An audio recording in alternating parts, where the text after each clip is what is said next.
దేవుడు మనల్ని బైబిల్లో నుంచి మాత్రమే కాదు కానీ దైవజనుల యొక్క జీవితాలలో జరిగిన సంఘటనల ద్వారా వాళ్ళు ఎదుర్కొన్న పరిస్థితుల ద్వారా కూడా విశ్వాసంలో మనల్ని బలపరుస్తాడు, మనకి జ్ఞానమును కూడా ఇస్తాడు.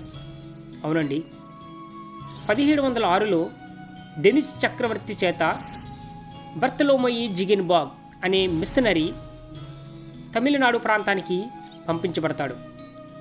అయితే ఈ మిషనరీ వచ్చిన తర్వాత అక్కడ ఉన్నటువంటి ఆ పరిస్థితులను చూసి దేవుని సువార్తని ఎలా ముందుకు తీసుకుని వెళ్ళాలో కొన్ని ప్రణాళికలు వేసుకుని ఒక లేఖను ఆ రాజుగారికి అక్కడ పనిచేస్తున్నటువంటి మిషన్ బోర్డుకి ఒక లేఖను రాస్తాడు.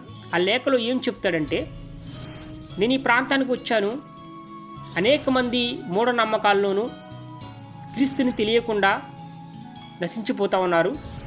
కాబట్టి ఇక్కడ వీళ్ళకి కొన్ని స్కూల్స్ కట్టి అలాగే యేసుక్రీస్తు వారిని గురించినటువంటి ఆ కరపత్రాలు తయారు చేసి లేఖనాలను అచ్చువేస్తే బాగుంటుంది. కాబట్టి ఈ పనికి డబ్బు అవసరం, దాదాపుగా $2000 పంపించండి అని చెప్పి లేఖను రాస్తాడు. ఈ లేఖ కొన్ని నెలల తర్వాత ఆ డెనిస్ ప్రాంతానికి చేరుతుంది. ఆ మిషన్ బోర్డు వారికి చేరినప్పుడు ఆ మిషన్ బోర్డులో పనిచేస్తున్న వారు ఈ లేఖను చదువుతారు. చదివి ఈ జిగెన్బాగ్ ఈ మిషనరీ అడిగినటువంటి ఆ డబ్బును పంపించడానికి వాళ్ళు ఏమాత్రం ఇష్టపడరు. అంతేకాకుండా ఆ లేఖని రాజుగారి దగ్గరికి కూడా చేరనివ్వరు. అయితే ఇక్కడ ఈ మిషనరీ ఏమో సహాయం వస్తుందేమో, తన ప్రణాళికలను ముందుకు తీసుకుని వెళ్ళాలి కదా అని ఆలోచిస్తూ ఉంటాడు. వాళ్ళు మాత్రం ఆ లేఖకి ఏమాత్రము స్పందించరు. కాలం గడిచిపోతూ ఉంటుంది. 1706లో రాసిన లేఖ అలాగే ఉంటుంది. దాదాపుగా 1709 వరకు కూడా ఎవరు ఆ లేఖలకి స్పందించరు. 1709లో అంటే దాదాపుగా 4 సంవత్సరాల తర్వాత ఆ లేఖలన్నింటినీ కూడా ఈ మిషనరీ అక్కడికి రాసినటువంటి ఉత్తరాలన్నింటినీ కూడా ఇంగ్లీష్లో అచ్చు వేయించడానికి వాళ్ళు ఇష్టపడతారు. బహూమ్ అనే ఒక వ్యక్తి ఇంగ్లాండ్ నుంచి వచ్చి జర్మనీలో ఆ మిషన్ బోర్డు దగ్గర పనిచేస్తున్నటువంటి ఒక పాస్టర్ గారు ఈ లేఖను చూసి ఆ లేఖని ఇంగ్లీష్లో ట్రాన్స్లేట్ చేసి అచ్చు వేయించి దానిని వార్తాపత్రికల్లో వేయించి ప్రచారం చేయించి అక్కడ ఉన్న వారందరినీ కూడా విరాళాలు ఇవ్వమని చెప్తాడు, విరాళాలు ఇవ్వమని అడుగుతాడు. ఈ బహూమ్ అనే వ్యక్తి మిషన్ బోర్డులో పనిచేయట్లేదు, రాజుగారి ద్వారా ఏర్పరచబడిన వ్యక్తి కాదు, ఒక సంఘంలో పనిచేస్తున్నటువంటి పాస్టర్ గారు మాత్రమే.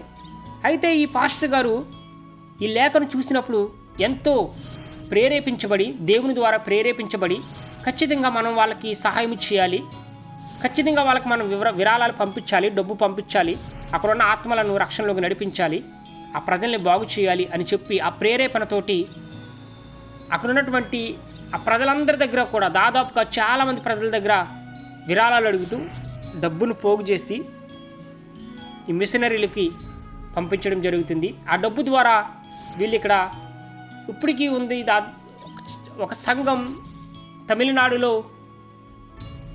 నడుస్తుంది, జిగెన్బాగ్ అని మీరు గూగుల్లో కనుక సెర్చ్ చేస్తే వస్తుంది.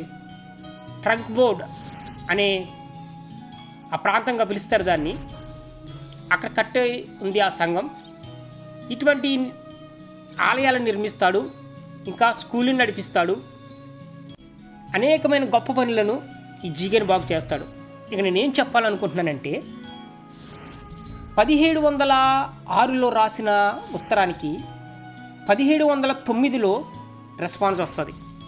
దేవుడు ఒక వ్యక్తిని జిగెన్బాగ్కి ఈ మిషనరీకి ఏమాత్రము సంబంధం లేనటువంటి తెలియనటువంటి వ్యక్తిని ఆ దేశంలో లేపి అక్కడున్న ప్రజలందరి దగ్గర విరాళాలు తీసుకునేలాగిన, ఆ ప్రజలందరినీ కూడా సహాయం అడుగులాగిన చేసి ఆ డబ్బును దేవుడు ఈ మిషనరీకి పంపిస్తాడు.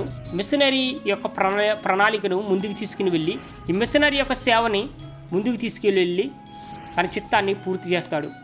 అవునండి, ఈ విషయం నన్ను చాలా ఆశ్చర్యపరిచింది. మనం చేసే ప్రార్థన కానీ,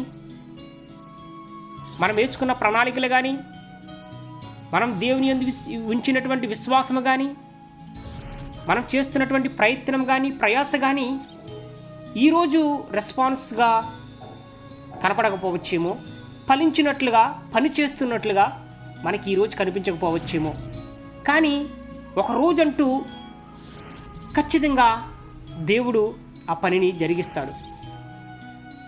1706లో రాసిన లేఖ 1709లో అచ్చువేయబడడం, దాని ద్వారా ఒక వ్యక్తి లేపబడి ప్రేరేపించబడి వీరికి కావలసినటువంటి సహాయాన్ని ఆ లేఖలో ఉన్నదానికంటే రెండింతలుగా తాను పోగు చేసి సమకూర్చి మరి ఈ మిషనరీలకు పంపించడం ఆశ్చర్యం పరిచినటువంటి విషయం.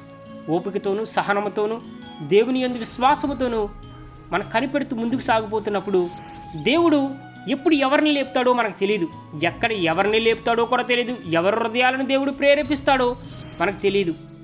ఇది బైబిల్లో రాయబడలేదు కదా, ఇది నిజానికి ఒక మిషనరీ జీవితంలో జరిగినటువంటి సత్యం, సంఘటన. కాబట్టి దేవుని యందు విశ్వాసం ఉంచిన మనం ఇంకనూ ఆ విశ్వాసాన్ని కొనసాగిద్దాం. దేవుడు తన చిత్తానుసారముగా తగిన సమయమందు మన ఆశలను నెరవేరుస్తాడు, మన పరిచర్యను ముందుకు తీసుకుని వెళ్తాడు, మనల్ని ఆశీర్వదిస్తాడు, మన పనులు జరిగిస్తాడు. Thank you. Glory to Jesus Christ.